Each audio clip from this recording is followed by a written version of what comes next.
Oui, bonsoir, oui, nous continuons ce soir notre petit programme de lecture, bien sûr, des œuvres classiques, mais enfin, voilà. Donc, vous avez pu constater, bon, je crois que vous vous familiarisez petit à petit à ce nouvel outil, pour constater, voilà, combien les invités sont prolixes, parfois peut-être dépasser un peu le cadre strict, bien sûr, c'est un peu l'objectif aussi. Soyons honnêtement francs, de la narration et d'expliquer un peu, d'analyser un petit peu à l'aune de l'actualité, des événements, enfin en tout cas de ce qu'ils ressentent comme étant primordial. Voilà, un petit peu les choses sont leur propre perception. Voilà, bien sûr. Donc aujourd'hui, nous avons l'honneur, de recevoir, une sommité qui se fait de plus en plus rare. Enfin, qu'on entend ponctuellement, parfois, mais suffisamment au point de vue littéraire. On sait qu'il a, bien évidemment, une connaissance particulière affûtée.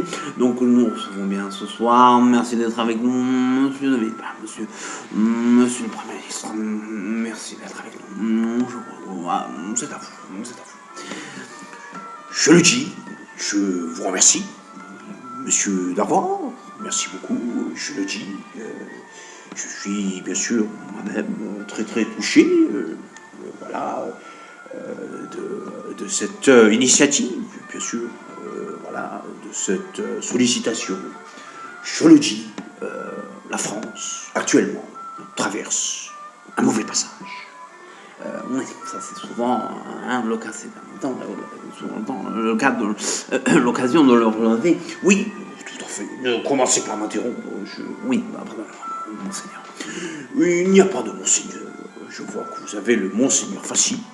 Je le dis, républicain gaulliste que je suis, que j'ai toujours été. Je le dis, la France, j'ai du recul. Prenons de la hauteur. La France est en train de vivre l'un des moments les plus compliqués de son histoire. Donc ça, oui, je le dis et le redis. La France traverse des soubresauts qui l'amènent à redéfinir quelles sont ses valeurs, ses principes, ses modes d'action. D'accord, donc si j'ai bien compris, vous êtes reparti en carrière politique. Je n'ai pas dit ça. Cela est votre interprétation. Bien évidemment, elle vous honore, et d'une certaine manière, elle m'honore aussi. Mais c'est la vôtre, et je ne m'avancerai pas plus. Sur le fond, j'y reviens, par contre, sur vos interprétations, vos inspirations, vos fantasmes, j'y reviens.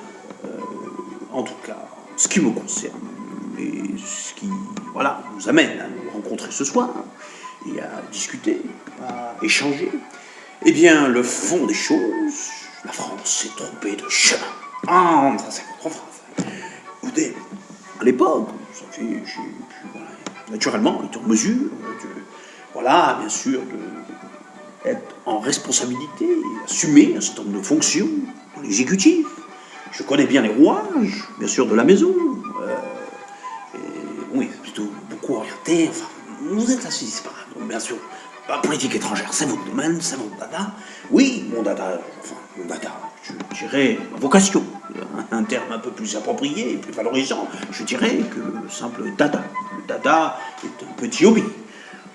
Les affaires étrangères, le géopolitique, c'est quelque chose qui nous dépasse, l'intérêt d'une nation, qui coalise l'intérêt de chaque nation. L'intérêt, c'est le sort, c'est l'histoire de l'humanité qui emporte avec elle cette thématique de la politique étrangère. Ah, c'est sûr, c'est bien. Oh, magnifique passage. Oui, bien sûr, je l'ai choisi. Justement, j'admire, bien sûr, la musique baroque. Que voulez-vous? La musique baroque, c'est mon rock. Bravo, c'est votre rock. Solide comme un rock. Écoutez, merci, je vous renvoie l'appareil. Le compliment. Et je disais donc, non, je le dis, bien sûr, la politique étrangère, mais repenser le positionnement de la France dans le monde, naturellement. Le gaulliste que je suis, oui, on a compris. Alors, certains ont l'occasion, voilà, de mettre de mettre en cause le volet social de mon gaullisme. Mais j'ai eu l'occasion, moi, de montrer combien j'étais gaulliste. Et je le suis, et je le serai, jusqu'au bout, gaulliste, jusque dans mes veines.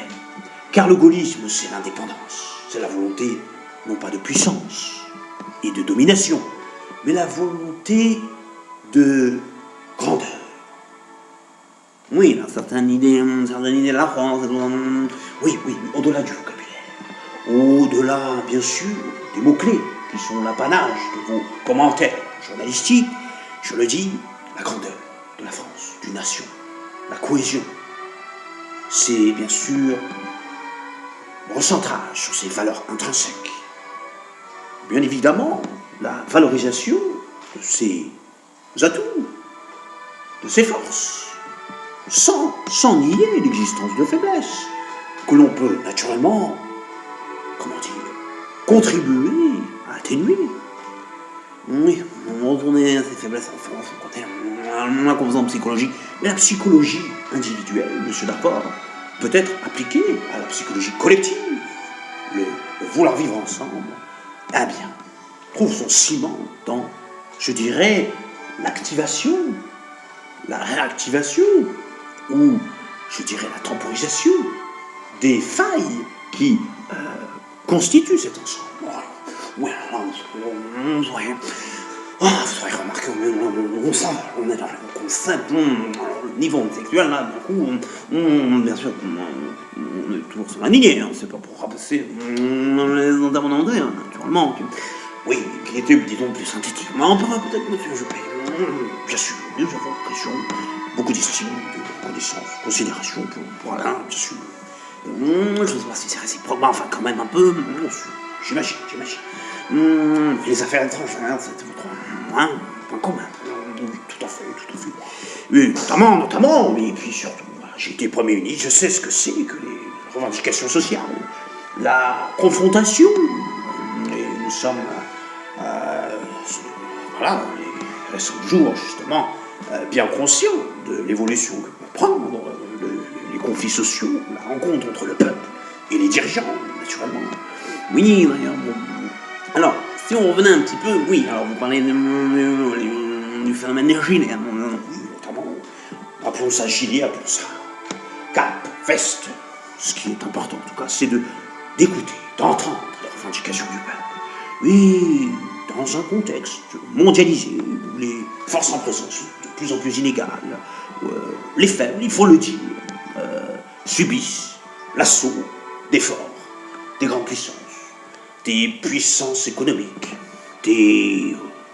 comment dirais-je, puisque nous sommes dans une jungle internationale, voilà, de l'assaut, des vautours de l'économie, du commerce, oui, c'est bien ça, puisque vous êtes orienté, vous étiez dans vos avions, pas au cabinet, vous êtes orienté plutôt maintenant au conseil de management, oui, tout à fait, beaucoup de points d'ancrage, c'est l'Amérique du Sud, que je connais bien, le Venezuela, oui, bien sûr, on va pas revenir, oui, plus ça jacasse, vous en dites, et plus encore, et plus qualitativement, on serait le meilleur. Et pourtant, j'en entends des choses, et je reviens à ce qui nous préoccupe aujourd'hui. Oui, alors c'est plutôt donc, alors on va trancher là. Est-ce que c'est plutôt le texte ou vous revenir sur la situation sociale? Non, je ferai juste un petit intermède. Oui, un intermède dans déjà 10 minutes. Oui, écoutez, voilà, il faut donner du fond aux choses, de l'amplitude. Monsieur Apache, non, c'est monsieur Davant. Monsieur Davant, j'ai l'habitude, monsieur Apache, c'est mon contradicteur naturel. Oui, d'ailleurs, elle sera peut-être là pour prendre un petit peu ça. Il faut gérer, il faut assimiler. Je vous remercie, merci. Pointure, oui, pointure. En tout cas, il faut exercer, pratiquer le pouvoir pour comprendre combien il est compliqué de faire face aux enjeux nationaux, internationaux, quotidiens, et donc sociétaux, je dirais même. Quand j'entends justement des amalgames entre une vision maurassienne, une vision plus résistante. Je me dis, où va-t-on? Où va la France? Tromper de chemin, tromper de classe. Nous sommes dans une classe, mais dénuée de sens. Une classe, comment ça?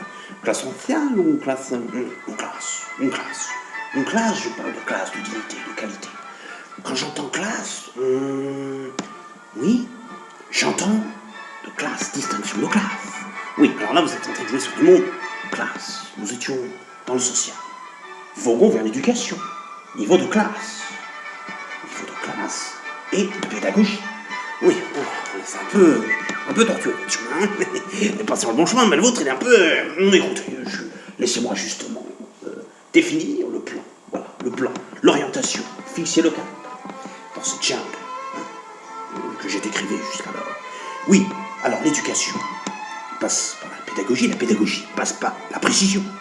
Quand on confond les concepts, on mélange le grain livré, l'Est et l'Ouest, le Nord et le Sud, enfin, que dis-je encore, quand on mélange des concepts, voire des hommes, les hommes qui les portent, de cette manière, bien sûr, je le dis, on ne peut que se retrouver dans une situation du même ordre, une situation désastreuse. Ne vous exagérez pas un petit peu, mais écoutez, il faut revenir aux choses centrales, aux référents de la politique nationale. Les références. Et c'est pourquoi je considère que lorsque l'on a une compétence, il faut y rester. Il faut rester dans son domaine d'action. Écoutez, vous avez peut-être un petit peu changé. Écoutez, regardez mon parcours, je le dis, j'ai évolué, mais j'ai toujours une trame commune. Politique étrangère, bien sûr, l'intérieur, l'exécutif, je dirais dans sa plus solide, enfin sa plus belle expression, Matignon. Parce que le Premier Président, ça vous avez quand même convoité, vous avez des petits soucis avec ça. Qui exprime. Écoute, ne revenons pas sur les détails. Des détails, mais enfin, un épisode négatif, je le dis, il y a des choses qui sont indépendantes de la volonté de chacun. Ça a été le cas. En tout cas, mes plus beaux souvenirs, je les ai menés dans ce cadre-là, avec une politique, une volonté de mettre en place une politique, un volontarisme social évident. Souvenez-vous, contre un nouvel embauche, souvenez-vous, contre la première embauche. Oui, justement, M. Chirac a dû intervenir pour mettre la chose au clair un petit peu, et vous essayez de vous rafistouler un petit peu tout ça, et voilà, que ça se passe mieux avec la base, vous rapprochez avec la base des citoyens. Écoutez, j'ai tenté des choses. Mon objectif était de relancer l'activité, remettre les jeunes au travail, de lutter contre le chômage. J'ai contribué par mes privatisations mais partielles, mes efforts de privatisation, à désendetter la France, à retrouver des points de convergence finance économique et surtout dégager des économies, des ressources. Est-ce que ça a été bien entendu? Écoutez, prédécesseurs ont fait les erreurs qu'ils ont faites. En tout cas, je n'ai rien à me reprocher sur ce plan-là. Je dois dire donc je continue mon raisonnement, qu'il faut rester dans son domaine d'action, dans ses compétences, et ne pas, véhiculer des messages amalgamants, contradictoires, complexes, qui dénotent un manque de connaissance des dossiers. Il faut rester ouvert sur la situation internationale, mais converger, se rapprocher des États-Unis, ne pas choisir la confrontation pour la confrontation. Alors, évidemment, nous avons affaire à un régime impétueux, mais il faut savoir être grand. Oui, encore un gros fait, regarder au-delà des clivages, mais surtout rassembler. Rassembler, rassembler, rassembler. S'ouvrir, créer une brèche, créer, je dirais, mettre en marche un moteur, d'ailleurs, le moteur de l'Europe. L'équipe franco-allemande, c'est toujours d'actualité, ça doit être, bien sûr, rafraîchir, actualiser, mais il faut la faire revivre, cette machine-là. Vous êtes un peu conservateur, comme d'habitude, vous revenez sur le non, réaliste, juste réaliste. Remettre en marche. Oui, en marche. On sait très bien où ça mène. En ce moment, en marche, ça capote un peu, le moteur en marche. Souvenez-vous, c'est moi qui ai créé ce concept en marche. Je voulais justement remettre en marche la France. C'était les termes utilisés. Il m'a sûrement emprunté ces termes. Il y a peut-être des droits à faire payer, hein, mon seigneur. Il suffit. Je le dis, je ne m'abaisserai pas des confus de bas étage. Pour ma part, je regarde devant. Et devant, voilà, devant c'est l'avenir. Devant, c'est la nécessité de faire face. De faire face aux revendications, je disais, mais aussi de s'ouvrir au monde. Oui, vous l'avez dit. Et c'est un effort, voilà, conséquent, certes, mais nécessaire à réaliser. Alors c'est l'anglais, justement, j'y viens, quand tout est imbriqué. J'ai choisi, naturellement, un texte important, la grenouille qui se veut faire aussi grosse que le bœuf, naturellement. Ah, bien sûr, vous êtes encore le lion et le rat, M. Chirac avait choisi le lion et le rat. Oui, j'ai transmis des salutations chaleureuses, M. Chirac. Oui, je suis de l'école de la dignité, du recul, de la rigueur et, je dirais, l'abnégation. Et un peu la modestie. Oui, un peu. Revenons, un peu d'humilité. Vous connaissez le principe. Bien sûr, c'est la troisième fable du livre de Jean de La Fontaine, située dans le premier recueil des fables. Dicté par le français sans son l'esprit, bien sûr, de cette fable. Ah, vous nous donnez l'esprit avant de la lire. Oui, parce que c'est important. Parce qu'au-delà des mots, il y a le sens. Je le dis, la volonté. Et la volonté, elle est claire. Disons que la fable est une image qui véhicule une idée politique conservatrice. Certes, mais elle est essentielle. En l'occurrence, le bourgeois, quoi qu'il puisse dire, faire, même avec tout son argent, sa volonté, sa bonne volonté. Vous n'avez même pas, c'est une question de pognon. On comprend. L'hôpital qui se fout de la charité. Bon, moi je suis quand même journaliste écrivain, secondons. Oui. On connaît ce système, cette stratégie. Ne parviendra jamais donc à sortir de la classe sociale et à égaler le noble, le bourgeois. Tout au plus risquera-t-il le ridicule et la perte de sa renommée. Donc, on n'a même plus besoin de lire la fable, vous avez tout dit. Non, j'y reviens, en préambule, et je lance. Une grenouille vit un bœuf, qui lui sembla de belle taille. Vous pensez un petit peu à vous Annie, qui n'était pas grosse, en tout comme un œuf, en vieux 7 ans, et s'enfuit de ce travail, pour égaler l'animal en grosseur, disant « Regardez bien, ma sœur, est-ce assez, dites-moi, n'y suis-je point encore ?» Nenni, mais voici donc, point du tout, mais voilà, vous n'en approchez point. La chétive pécore s'enfila si bien qu'elle crèva. Le monde est plein de gens qui ne sont pas plus sages, tout bourgeois veut bâtir comme les grands seigneurs, de petits princes à des ambassadeurs, tout marquis faut avoir des pages. Et là, la contestation grogne, et je suis obligé d'arrêter. Merci.